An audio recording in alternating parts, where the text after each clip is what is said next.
Halo, ketemu lagi di Rizky ST Ngajar. Oke, pada video kali ini saya akan membahas soal tes wawasan kebangsaan tentang pilar NKRI dan juga undang-undang. Dan dalam menyambut seleksi CPNS yang akan digelar sekitar bulan Oktober atau November. Kira-kira teman-teman sudah siap belum? Yuk, mari sini nonton bersama-sama. Perbanyak latihan soal supaya kalian lulus. Amin ya. Gitu. Oke, langsung saja soal nomor 1. Menurut pasal 4 Undang-Undang Dasar Negara Republik Indonesia tahun 1945, makna dari presiden memegang kekuasaan pemerintahan menurut Undang-Undang Dasar adalah yang mana nih? Alpha, beta, caca, delta, dan alpha. Oke.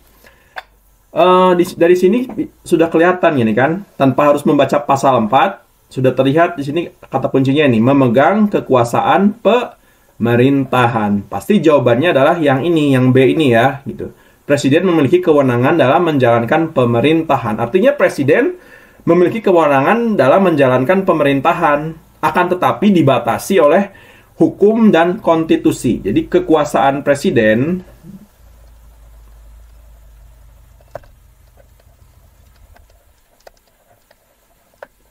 dibatasi oleh hukum dan konstitusi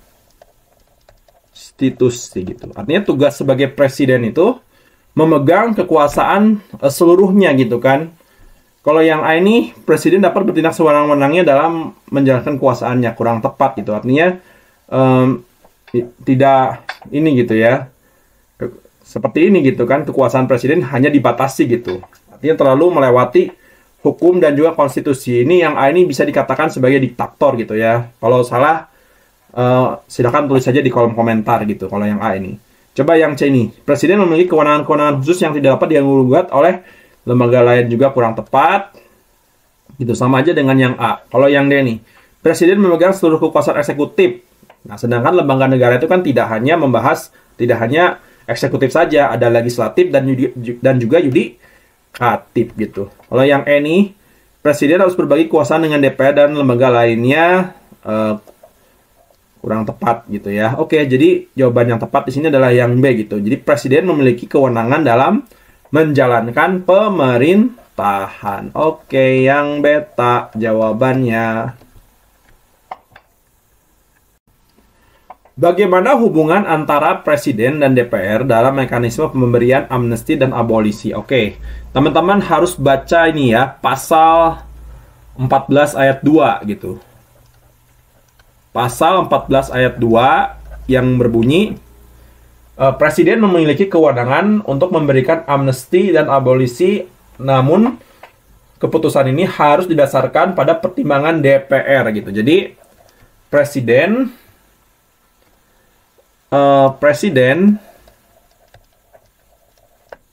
memiliki kewenangan untuk memberikan abolisi dan amnesti, namun dengan pertimbangan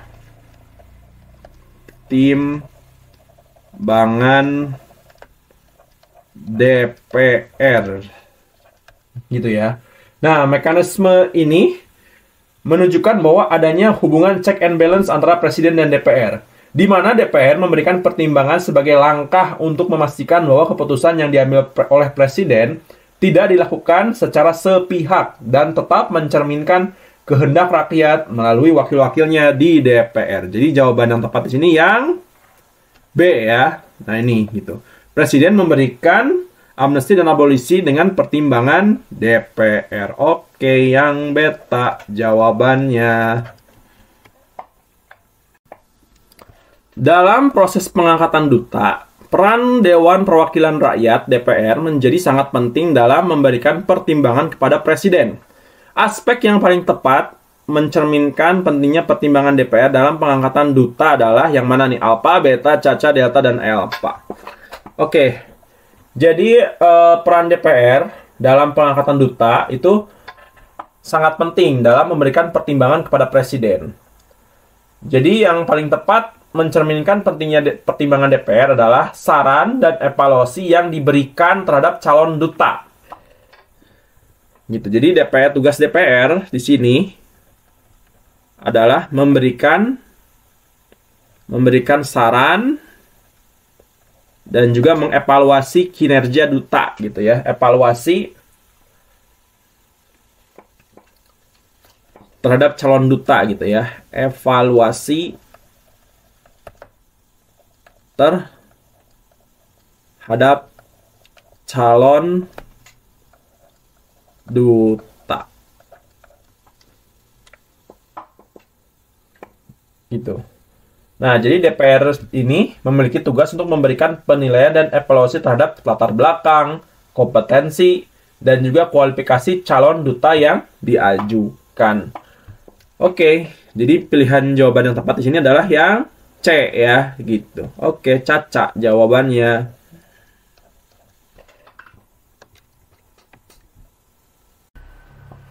Jepang membuat perjanjian dengan Indonesia untuk memberikan perlawanan. Namun ketika Jepang terdesak oleh tentara sekutu, mereka mengingkari janjinya.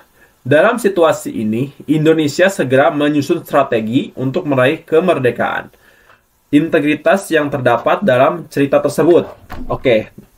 Yang mana nih? Alpha, beta, caca, delta, dan alpha. Oke.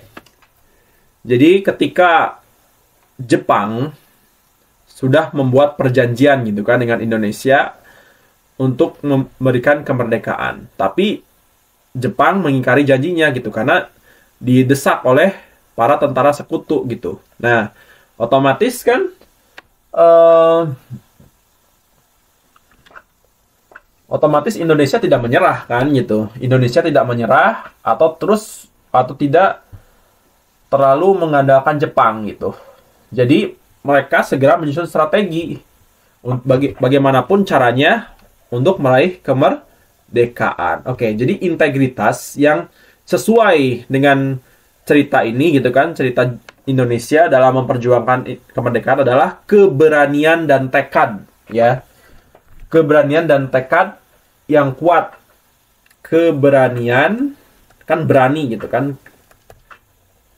Dan tekad yang kuat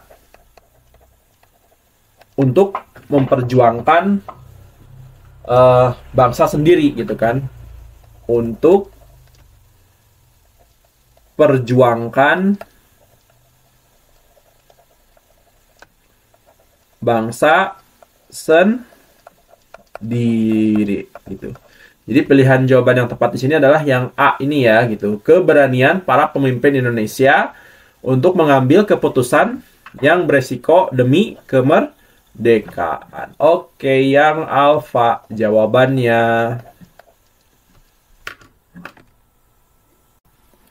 Kegagalan Indis Parties, partai politik yang didirikan oleh EFE Dawes Dekker, Cipto Mangunkusumo, dan Suwardi Suryaningrat pada tahun 1912 disebabkan oleh penolakan pemerintah kolonial terhadap gerakan yang mereka lakukan.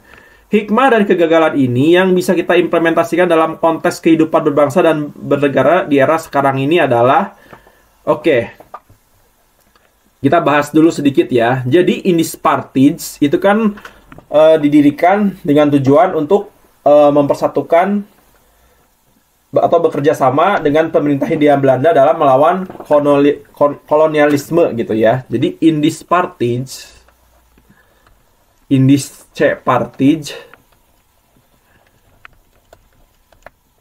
itu mengajak kaum pemerintah Hindia Belanda gitu kan, mengajak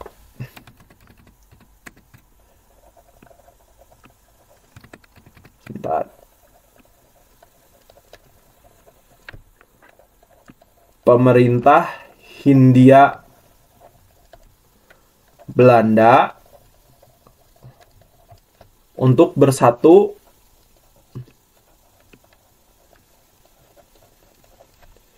melawan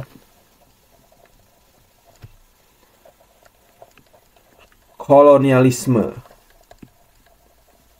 Namun ajakan ini ditolak oleh pemerintah Hindia Belanda gitu kan, karena ini dianggap sebagai pemberontakan atau perkumpulan yang tidak sah gitu, ditolak gitu kan, ditolak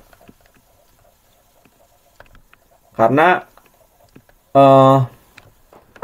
dengan cara ini adalah perkumpulan yang tidak sah gitu kan, karena menurutnya ini adalah perkumpulan yang tidak sah gitu. Jadi ditolak karena perbedaan pendapat gitu ya dari pihak pemerintah Hindia Belanda. Oke, kita kembali ke soal ya. Nah, jadi jawaban yang tepat ini atau hikmah dari kegagalan ini yang bisa kita implementasikan dalam konteks kehidupan yang mana teman-teman?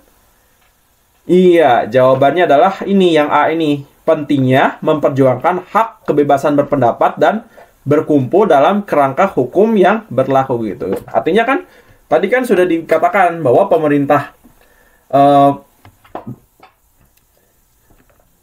Hindia Belanda menolak persatuan ini atau perkumpulan ini karena itu dianggap tidak sah gitu ya. Oke, jadi yang alfa jawabannya.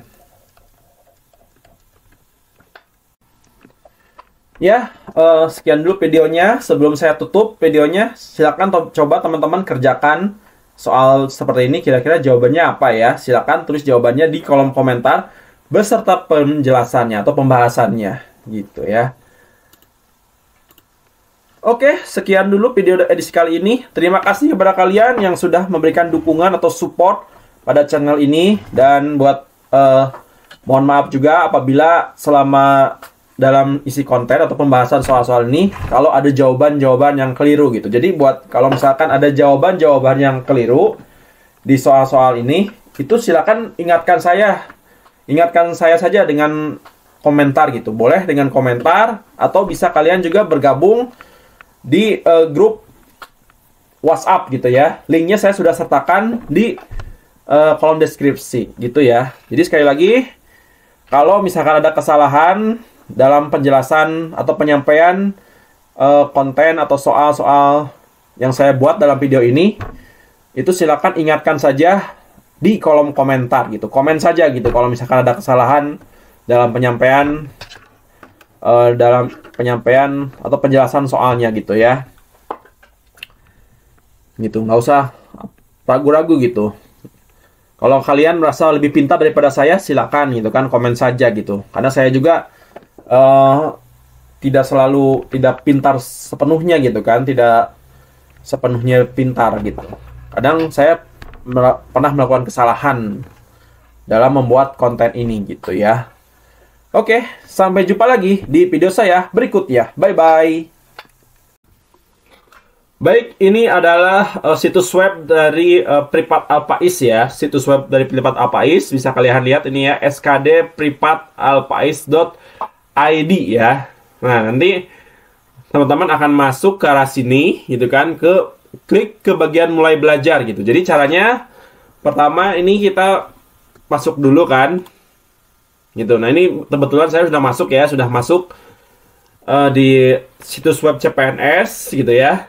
Nah, nanti teman-teman dari sini ada beberapa paket tryout ya. Nah, klik ini mulai belajar nih. Bisa kalian ini pilih nih kan, ada tryout. Terus di sini ada video ya kan. Di sini ada kelas online gitu ya. Oh, sorry. Kita pilih tryout aja dulu nih. Buat kalian yang ingin latihan soal-soal SKD CPNS, baik itu TWK, TIU ataupun TKP, nah nih bisa kalian coba nih pilih satu persatu nih. Harganya murah-murah tuh ada yang 12.000 ya kan, ada yang 15.000 nih terbaru nih ya, tryout SKD 2004 part 10 gitu ya. Oke. Nah nih caranya, klik selengkapnya, beli paket. Nanti di sini masukin aja kode Rizky. Nih kalau mau pilih kode Rizky, kita lihat apa yang terjadi. Nah, lihat nih, harganya jadi 13.000 toh gitu, jadi murah kan gitu. Pembayarannya bisa melalui KRIS. Nanti ikutin instruksi-instruksinya gitu ya. Oke. Terus misalnya mau yang mana lagi? Ini yang 12.000 misalkan. Mau beli yang 12.000. Nah, misalnya ini part 1. Beli paket. Kita coba ya. Masukkan kode kuponnya Rizky gitu ya. Nah, ini Kita coba. Tuh, jadi 10.000 kan? Gitu, murah banget nih. Luar biasa ya. Situs web privat Apais ini gitu. Jadi buat kalian yang ingin try out dan juga soal-soalnya real, relevan atau soal asli, pilihlah ini ya. privatalpais.id. Soal-soalnya dijamin soalnya asli ya. Gitu, kalian jamin tidak akan salah belajar. Dan saya jamin juga soal-soal di tryout SKD Privat Apais ini, soal-soalnya pasti keluar di SKD CPNS nanti gitu ya. Oke, selamat mencoba.